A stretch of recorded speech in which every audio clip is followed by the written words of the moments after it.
Welcome back to Doomsday Clock, right here at Comicstorian, your home for audio dramas of your favorite video games, comic books, and movies. Doomsday Clock is a series that came out 2 years ago and told the story of the Watchmen universe ending and Ozymandias going to go look for Dr. Manhattan. He eventually discovered him in the DC universe, where the DC heroes began to discover that Dr. Manhattan may have been the one altering their timeline, may have been the one playing with everything, may have been the one to create the New 52 and DC Rebirth. But Dr. Manhattan, for once, could not see the ending. He didn't know where this story was going, as he couldn't see past Superman. There's a fixed point in time where Superman appeared to be punching him, and he couldn't see past that. Today is the final issue of Doomsday Clock, and if you've never seen any of these videos or have never read the comics, the entire playlist is down below to give you the full recap. I hope you guys enjoy, and if you do, I'd appreciate a like on this video. But let's begin Doomsday Clock 12. Superman turns to see Dr. Manhattan standing before him, the group of supervillains not far behind. "Hello, Superman," Dr. Manhattan says. The man is still pausing, unsure of who the new man is. "Who are you?" "I'm the one you're going to destroy, or I'm the one who's going to destroy everything," John tells him. Superman is confused, but he turns as his name is shouted behind him. A group of heroes have landed. The Posar of Russia at the lead. "You must answer for the crimes against the Russian people," he demands, ordering Superman to turn himself in. But another voice calls from the other side, and Superman turns to meet this. "Superman will be held accountable, but Kahndaq will be the nation that does it," Black Adam orders, his group of supervillains backing him up. During these speeches, John is merely watching Superman, his head cocked to the side. "There are innocent people in the area," Superman tells those that have surrounded him, gritting his teeth. "Since when has that ever stopped your country?" Black Adam tells him as the gathering of heroes and villains launch themselves at Superman. Across the world, the heroes of the other countries begin to move towards the US, wishing to help since the disappearance of the Justice League. In Washington, Superman's hands snap out, grabbing both Black Adam and Posar, and a beam of heat vision cuts through the spectral form of Negative Woman. But it's not enough, as a blow begins to draw blood from the Man of Steel. Meanwhile, in Gotham City, Reggie stands before a bank of televisions in a store, watching the news play out across the world. The groups of superheroes from other countries have begun to converge on Washington, and Reggie looks up as one reporter confirms that this is the end. A metal pipe cracks hard against Reggie's head, drawing blood, and behind him, a large man smiles as looters continue to run through the streets. "I knew I'd catch one of you trying to break into my store." He readies the pipe for another swing, but the metal is caught by a leather-gloved hand. "Excuse me, sir. You've got blood on your hand," Alfred Pennyworth tells him, spinning the pipe around, knocking the man across the face. Reggie looks up at the man who's been trying to find him for most of the night, blood still oozing from his head. "Told you, leave me alone," he gasps, and Alfred nods, looking down at the unconscious man. "If I did that, where would we be?" "I require your assistance," Superman does. Alfred pulls out the Rorschach mask, asking Reggie to help them find Ozymandias before it's too late. Reggie reels at the mask, trying to get back up. But before Alfred can say the name, Reggie grabs him, slamming him into the front window. "Monster's name! Monster's face! Filled with emptiness!" Tears begin to fill his eyes as Superman takes blow after blow in Washington. "Your world's going to end like mine," Reggie tells Alfred. Alfred looks into the scared man's eyes. "It will unless we do something to save it." But when Reggie looks at the mask, he sees a world with no future. He sees the man that took all the hope from his father. He sees a world that is teetering on the edge of darkness, fighting over stupid policies. "Why not let the ugly world destroy itself before we're dragged down into the darkness with it?" Reggie asks Alfred, when suddenly light shines from above and Reggie looks up to see Batman swooping into the streets. "I know, you tried to warn me. I'm sorry." John watches as Superman falters under the gathering of the superpowered, blows raining upon him, both physical and energy. John watches as a car sails through the air at a mother and her young daughter, and they are cowering in fear. "Shut your eyes," the mother tells her daughter, holding her close as the car is about to crush them. But Superman is there, catching the hunk of metal, tossing it aside. He turns, immediately jumping back into the fight. "Whoever you are, help these people!" He yells at Dr. Manhattan, but John just watches as another blast hits Superman in the chest. "I don't help. I've already seen it." Lightning cracks against Superman, and he stumbles, dropping to his knees, blood leaking between his clenched teeth. "I can't do this alone," he whispers. A photo of John and Laney drifts down through the air, landing in the pavement. John looks up at the sky, seeing the other photos. Less than 4 minutes now. At LexCorp, Lex Luthor tells Lois Lane to use everything that he told her to write a story, to tell the world that he was the one who discovered their history has been tampered with by a being from another dimension. "I want credit for my work," he tells her, reaching for the vibrational emitter gun in his weapons room. In the streets of Gotham, Mime and Marionette continue to lead the police on a high-speed car chase. The comedian's still tied up in the back. "Do you believe what Dr. Manhattan does?" Batman asks Reggie. "That everything is preordained. I read Korvac's journal. I know who Dr. Manhattan is." "You know who Rorschach is then?" "No, I can't wear a mask." Reggie tells him that his friend Byron lied to him, made him put on the mask of the man who destroyed his family. "You see a monster when you look at the mask, but you can take it. You can change it. Make people see something else," Batman tells him, handing him the mask. And in Washington, Superman is struggling to his feet, fire and smoke drifting around him as the battle continues, and he turns to Dr. Manhattan again. "How can you stand there and not do anything?" "My world once had a chance at peace, but after I left, I lost it. It fell into war. It's burning even now," John tells him. He holds his hands up before Superman, the city burning around them. "I am the one behind the changes in your life. The loss of mentors you've never known. The friends you've forgotten. More specifically, I am the one responsible for the deaths of your parents," he tells him. "I changed your life, Superman. Out of cold curiosity, will you destroy me for it? Or will I defend myself despite my sins?" Superman's eyes suddenly begin to burn red, and he launches himself at Dr. Manhattan. The man closes his eyes, waiting for the end to come. But Superman's fist rushes past him, connecting with the Posar and knocking him away. "Why would you defend me?" John asks, surprise in his voice. Superman pants by him, trying to catch his breath. "I don't know what to think about all of this, but I do know that right now, you have a choice to make. Who is she?" Superman asks, and John looks down at one of the photos of Laney that has fallen to his feet. "You created those photos every time you took a step. I assume that she is important to you," Superman tells him. He then stands before him, looking into the eyes of Dr. Manhattan. "Maybe the darkness that you see, maybe it takes everything that you have to save your world. Maybe you can make that choice," he tells him, looking over his shoulder, seeing the group ready to attack him again. But John waves his hand, and everything begins to slow. "Yes, I understand now. Everything ends." He knows as he begins to glow brighter and brighter, blinding the world around him, everything beginning to disappear, leaving only Superman's symbol on the ground, until that too drifts away, and darkness envelops everyone, because there is nothing but darkness.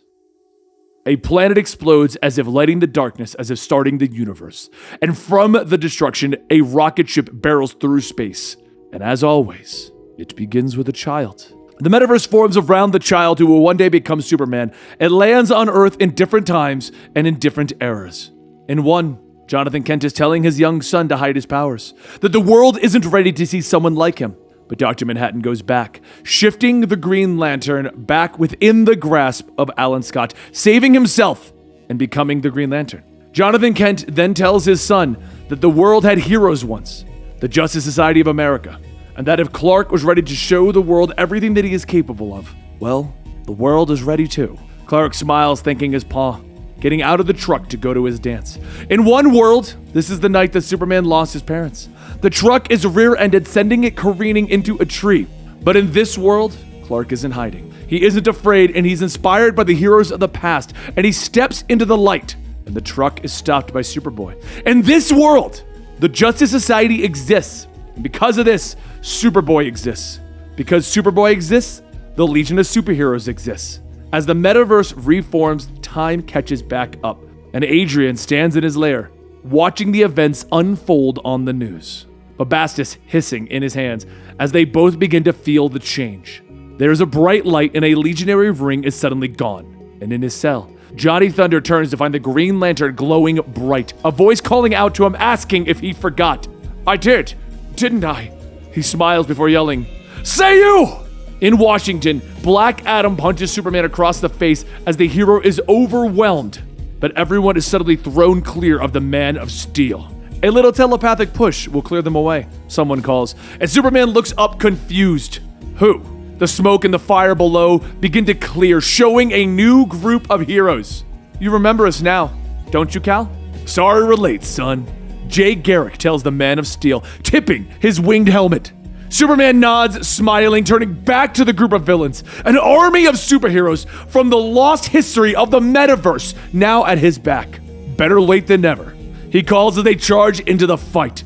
John watches as Superman leads the charge, defeating the villains, and for the first time, he is inspired. He sees the splitting of the multiverse. He sees Superman catching a car in 1938, when the Flash was first created, the vibrations creating the world of Earth 2. A crisis occurred, and the Earth divided again, creating Earth 1985. Flashpoint, Earth 52, Rebirth, everything that is a change to the metaverse, a new multiverse is born.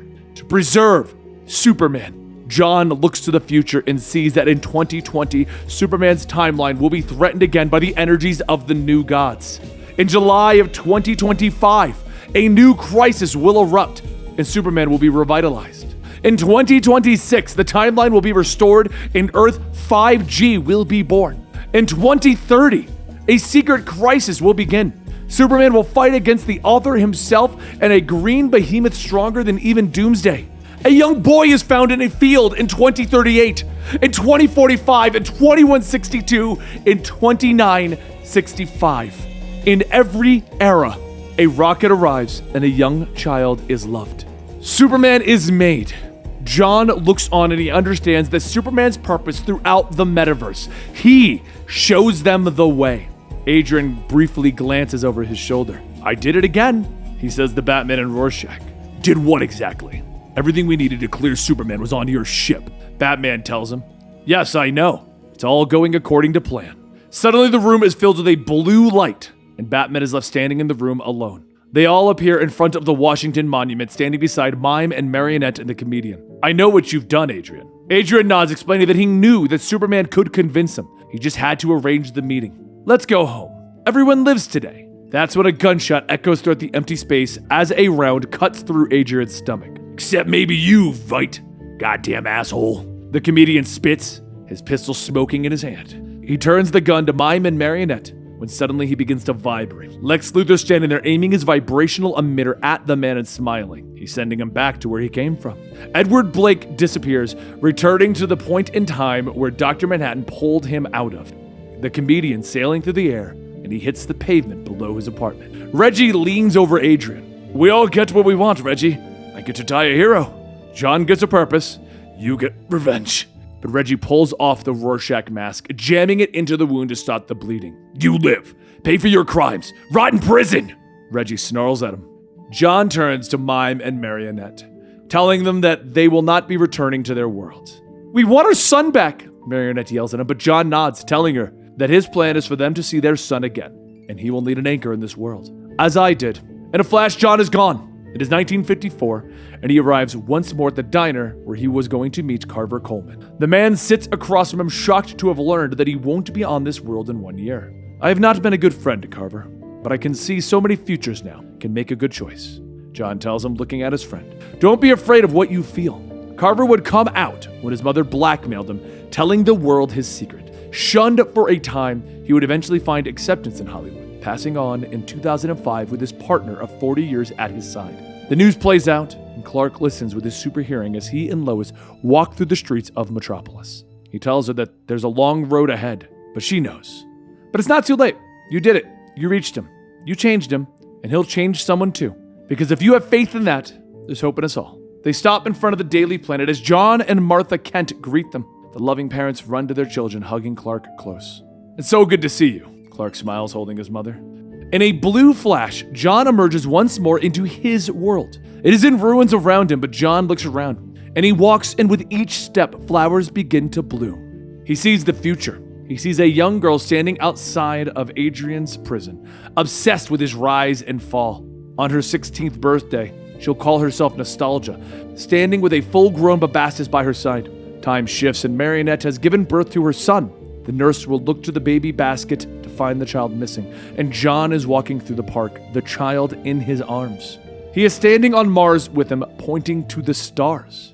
He looks down at the child, a smile on his face, and in a brief moment he sees a life different, a life where he didn't get his powers, where he and Lainey were happy, and they had children. He smiles as he walks through the world, flowers growing in his footsteps behind him. He begins to drift away as the last of his powers are given to the boy.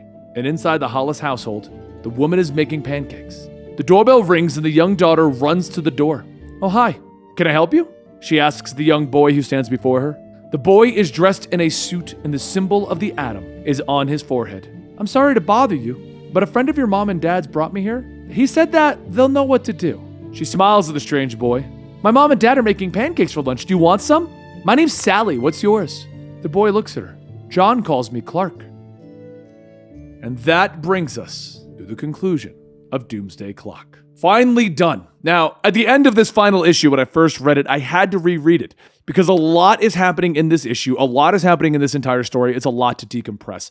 But after talking with Dylan, one of our editors, after my reread and kind of getting it, he summed up the message that I agree with that this story is trying to tell you for the entirety of 12 issues. I feel that this is what it all boils down to. The Watchmen universe is a DC universe without Superman. And a DC universe without Superman will fail because it has a Superman now through John creating their own Clark. It's going to be fine. He's basically fixing the Watchmen universe. Or is he? It feels open enough that we could get a sequel, but it could also just end here with that Watchmen style ending where we don't have an actual ending. We're left to wonder and ponder what's going to be happening next. Either way, I thought the story in general was incredible. My only complaint about this entire story was that bait and switch that Dr. Manhattan saw Superman punching him. But honestly, I don't think it would have been a very satisfying ending if Superman and Dr. Manhattan did fight. I kind of like the direction that it ended up going. I'm a little perturbed by that bait and switch. But how do you feel about Doomsday Clock in the comments down below? Let me know. Give this video a like if you enjoyed the entire Doomsday Clock series. Don't forget to check the playlist to see 1 through 12, rewatch this whole thing, get a full understanding of it now that we know the full message it was trying to portray. Either way, I hope you guys enjoyed this. And don't forget, you can follow me on Twitter at Comicstorian, and you can subscribe to the channel to hit that bell to know more videos. We do Batman, we do Spider-Man, we do Deadpool, we do various video games like God of War and Call of Duty, and I'm working on a Death Stranding story explained. So there's a lot to get with this channel, and we'd love for you to join our community. You can also go to our Discord and Patreon for early access. And yeah, that's pretty much it. Thank you so much for your time. I'm always sad to see a series end on our channel, like Doomsday Clock coming to a conclusion. But for those of you who have stuck it out since the beginning, thank you. And I'll see you in the next series right here.